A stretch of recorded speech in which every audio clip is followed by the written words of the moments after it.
Hey guys, we received this S&T Ink dish soap dispenser for test and try. This also is used as a sponge holder for your kitchen sink, or this also have a sponge included.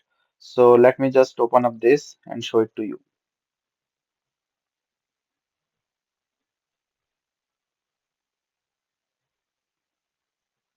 So this comes in this nice box, and then this is how this assembled. So you have the soap in the down compartment. It's clear, so you can see how much soap is left. And this is a sponge that goes on the top. You can replace the sponge when this is all dirty. And when you just press it like this, the soap will come in the sponge and you can use it to clean the dish. So pretty straightforward. And this is like a nice material thing, clock, so that you will not lose. So I'm just putting in the soap so I can dilute. So the size is around 5 inches and total will be like 3.9 inch in the height.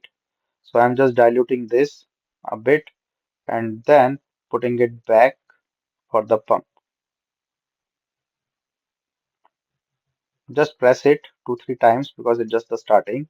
Now this will come in the sponge, you can see,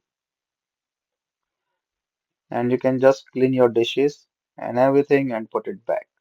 This will also absorb the water, so you can easily clean and throw. So very nice sponge bob, and then you can just store your sponge also on the top.